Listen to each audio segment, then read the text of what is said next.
Hello dear students, आज हम करने जा रहे हैं second lecture of magnetic field due to a long straight current carrying conductor. और आज हम इस टॉपिक को पढ़ेंगे और देखेंगे किस तरीके से इस टॉपिक को हम कर सकते हैं। तो हमारे पास एक स्ट्रेट करंट कैरिंग कंडक्टर है जिसको हम मान लेते हैं X Y current carrying conductor है। और इस करंट कैरिंग कंडक्टर के जो परपेंडिकुलर डिस्टेंस है, ये परपेंडिकुलर डिस्टेंस पी तक की जो डिस्टेंस है, परपेंडिकुलर डिस्टेंस से ए है। क्या मानी हमने? परपेंडिकुलर डिस्टेंस, ये रेफरेंस के लिए मानी है हमने, ठीक है, खाली रेफरेंस लेने के लिए। ये पॉइंट में मान लेता हूँ क्यू, यानी क्यू पी कितना है? Q P is equal to A, ठीक है। अब एक चीज देखो, मैंने बायो सवार्ट लॉ लगाना है और बायो सवार्ट लॉ की एप्लीकेशन में यूज करना है इसको। तो कैसे करेंगे? देखो, पहले मुझे क्या लेना पड़ेगा? एक स्मॉल एलिमेंट लेना पड़ेगा। तो मैं मान लेता हूँ मेरा ये इससे एक स्मॉल एलिमेंट है डीएल। क्या है? Small element DL. इसको मैंने डीएल मान लिया, स्मॉल एलिमेंट। अगर ये डीएल एलिमेंट है, इसको डीएल एलिमेंट हो गया। ये डीएल जो, अब आपको पता है जो आर डिस्टेंस होती है, आर डिस्टेंस होती है डीएल, डीएल क्रॉस आर होता है। तो डीएल और आर के बीच का एंगल थीटा होता है। और आर डिस्टेंस होती है जहां पे हमें मैग्नेटिक फील्ड निकालना होता है। तो हमें इसे स्ट्रेट करंट कैरिंग कंडक्टर की वजह से पी पॉइंट पर हमें मैग्नेटिक फील्ड निकालना है। तो अब डीएल से हम एक आर दूरी पर क्या खींचेंगे? पोजीशन वेक्टर खींचेंगे, क्योंकि डीएल और आर के बीच का ही तो थीटा एंगल होता है। और आर डिस्टेंस होती है उस करंट एलिमेंट से पी तक की दूरी। तो इससे यहाँ से हम क्या कर रहे हैं? एक लाइन खींच रहे हैं और मुझे यहाँ पर निकालना है मैग्नेटिक फील्ड, ठीक है। इस डीएल एलिमेंट की वजह से इस आर वेक्टर दूरी पर पी पॉइंट पर मैग्नेटिक फील्ड निकालना है। होप आपको ये समझ में आया। और ये पॉइंट में मान लेता हूँ ओ से पी तक की दूरी कितनी है? आर। ओ से पी तक की दूरी है आर। ये क्लियर हो गया। अब दूसरी चीज समझो, ये जो डिस्टेंस ओ क्यू है, मैं इसको मान रहा हूँ एल। ये तो कैपिटल एल होगी, बहुत बड़ी वायर, लेकिन इस छोटी सी वायर की लेंथ में मान लेता हूँ एल। यहाँ से यहाँ तक की लेंथ एल है, ठीक है। ये हम क्यों मान रहे हैं? ये हम रेफरेंस के लिए मान रहे हैं कि हमारा ये छोटे से एलिमेंट जो है, इस पूरे एल में से ये छोटा एलिमेंट लिया डीएल, और डीएल करंट एलिमेंट की वजह से इस पी पॉइंट पर मैग्नेटिक फील्ड कितना है ये हम पता करेंगे। अब मैग्नेटिक फील्ड तो तब होगा जब इस वायर में करंट निकलेगा।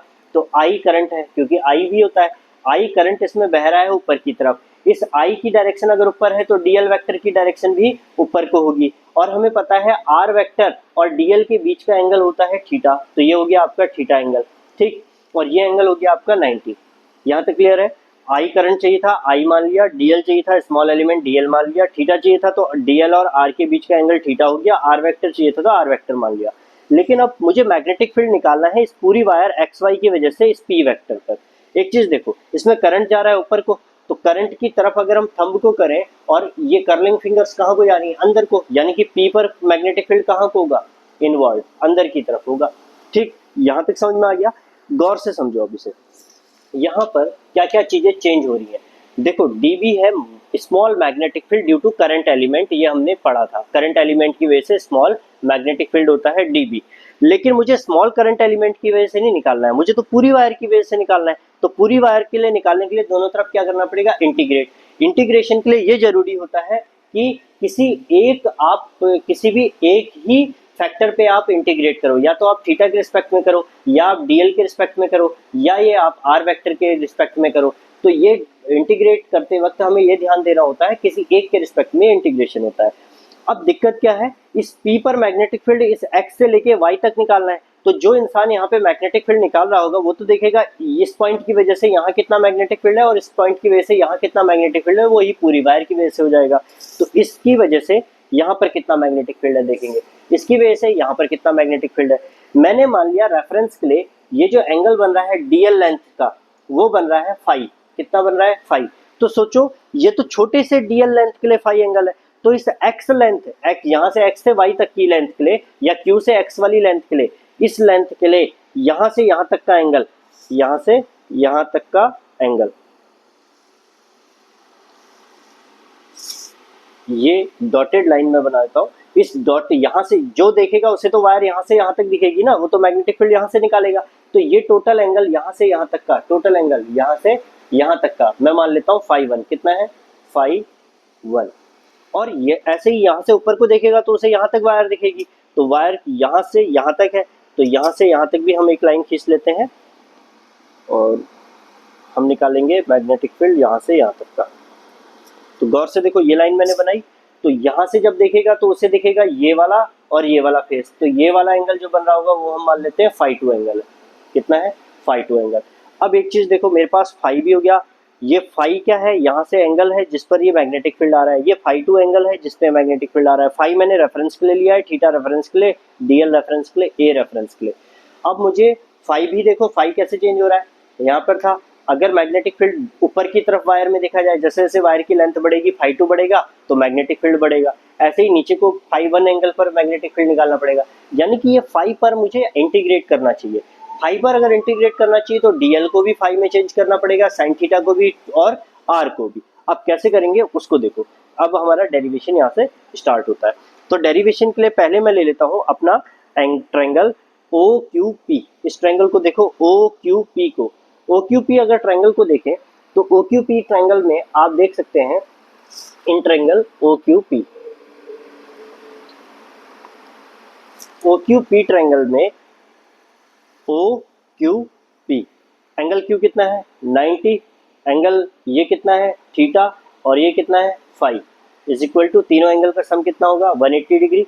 यहाँ से देखो, theta plus phi is equal to कितना होगा? 180 डिग्री। सॉरी 90 उधर गया तो माइनस का 90। तो ये हो गया theta plus phi is equal to 180 minus 90, 90 degree. अब दोनों तरफ इस फाई को भी उस साइड ले जाओ। Theta is equal to 90 minus phi. मुझे तो साइन थीटा की वैल्यू चाहिए, तो मैं दोनों तरफ साइन लगा देता हूँ। तो ये हो जाएगा sine theta is equal to sine 90 minus phi. ठीक है, sine theta is equal to sine 90 minus phi. अब एक चीज समझो, sine theta is equal to sine 90 minus phi मैंने लिखा। अब साइन 90 माइनस फाई क्या होता है? साइन 90 माइनस थीटा या फिर साइन 90 माइनस एंगल होता है कॉस थीटा या कॉस फाई। तो साइन 90 माइनस फाई किसमें हो गया? कॉस फाई में। यानी कि साइन 90 को क्या लिखा, साइन थीटा को क्या लिखा जा सकता है? Cos phi. तो अब मैंने साइन थीटा को भी फाई में चेंज कर दिया, फाई के रिस्पेक्ट में, यानी कि थीटा को मैं इंटीग्रेट कर सकता हूँ। अब मेरा काम है इस डीएल या फिर इसको आर को बदलना, किसमें? उसमें। तो देखो, आर को बदलने के लिए फिर मुझे फाई चाहिए होगा, आर को बदलने के लिए फिर से मुझे फाई चाहिए होगा। अब देखो, अगर मैं इसमें कॉस फाई लगाता हूँ, गौर से समझना, अगर मैं इसमें कॉस फाई लगाता हूँ, कॉस फाई, तो cos phi is equal to क्या होता है? Cos phi is equal to base upon hypotenuse. Phi के सामने वाला हुआ परपेंडिकुलर, तो ये हुआ बेस और ये हुआ हाइपोटेन्यूज। तो बेस कितना है? बेस आया कितना है? a। ये डिस्टेंस a थी, परपेंडिकुलर डिस्टेंस, तो a अपॉन हाइपोटेन्यूज कितना है? r।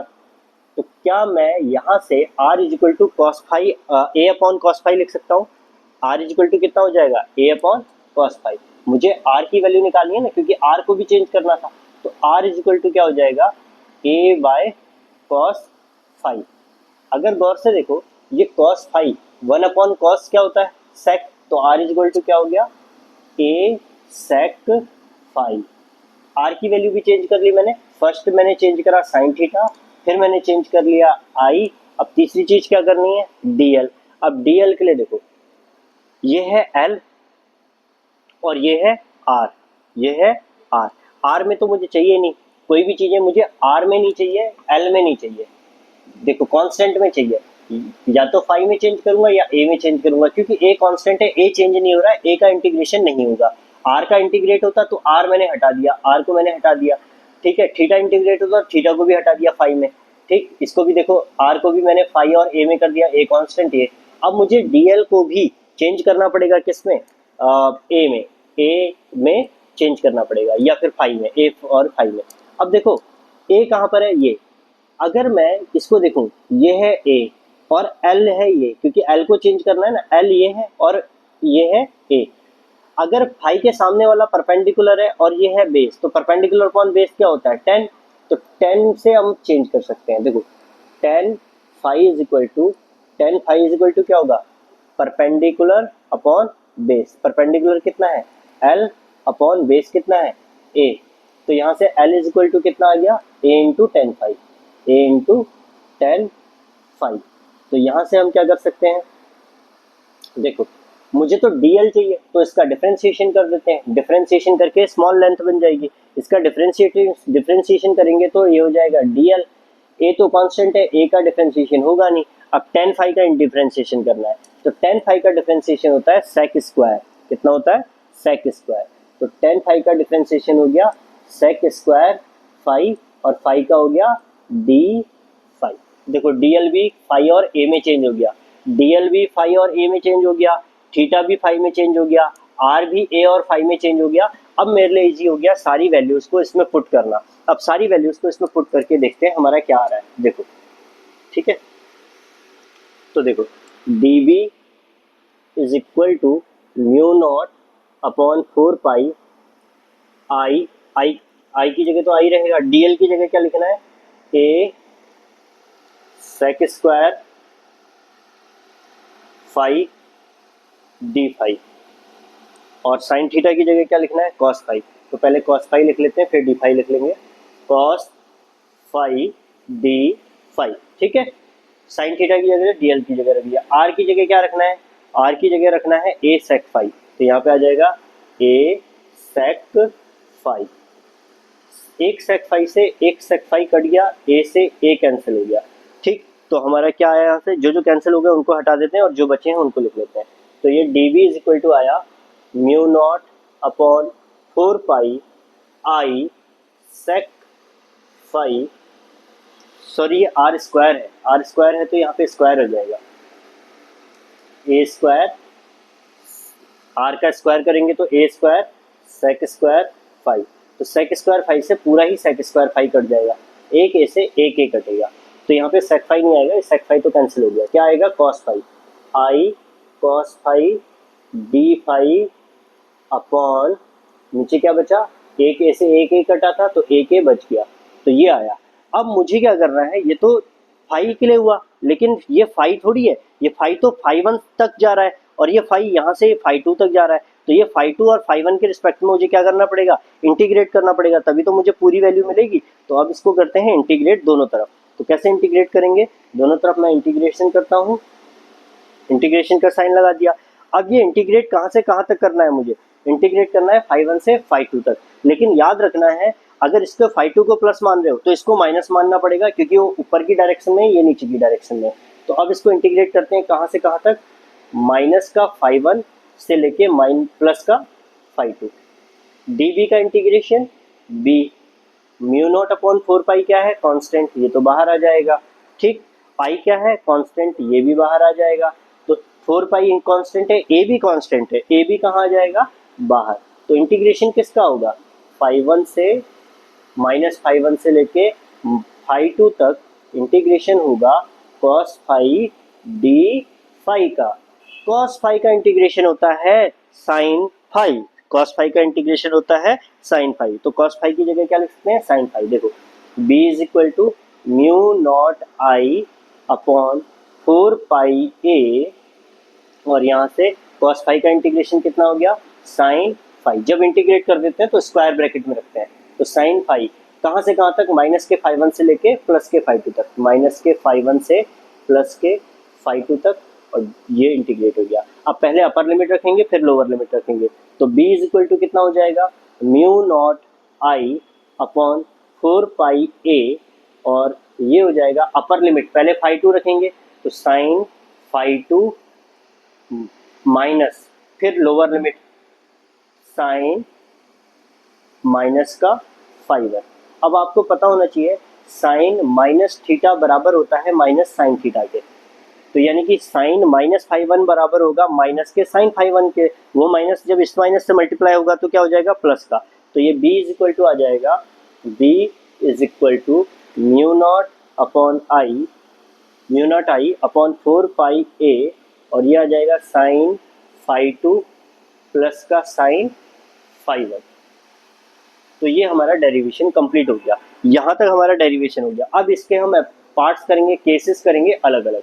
होप आपके समझ में आ गया। इसमें कुछ नहीं करना है आपने, इसमें dl साइन थीटा और r को आपने चेंज करना है पहले इन 3 स्टेप से, फिर इनकी वैल्यूज इसमें रख देनी है। पूरी वायर के लिए निकालना है तो फाई चेंज हो रहा है, यहाँ से यहाँ तक, यहाँ से यहाँ तक फाई चेंज हो रहा है, फाई के रिस्पेक्ट में इंटीग्रेट करना है, और ये हमारा के आंसर बन जाएगा।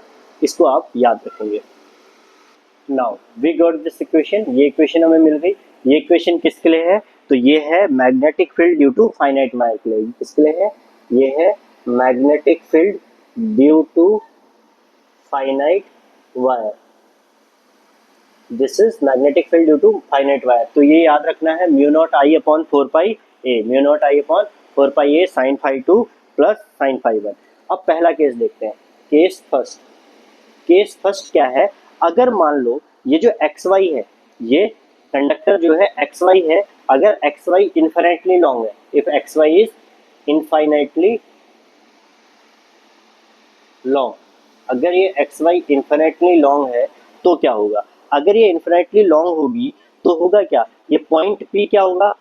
मिडिल में, ये मिडिल ऑफ द कंडक्टर में आ जाएगा। तो उस पर क्या होगा? फाई 1 और फाई 2 दोनों बराबर हो जाएंगे। फाई 1 फाई 2 दोनों बराबर हो जाएंगे और 90 के बराबर होंगे। कैसे? देखो, अगर मान लो ये वायर है आपके पास और ये मैंने लिया पी पॉइंट, तो पहले ये पी पॉइंट यहाँ से यहाँ तक था।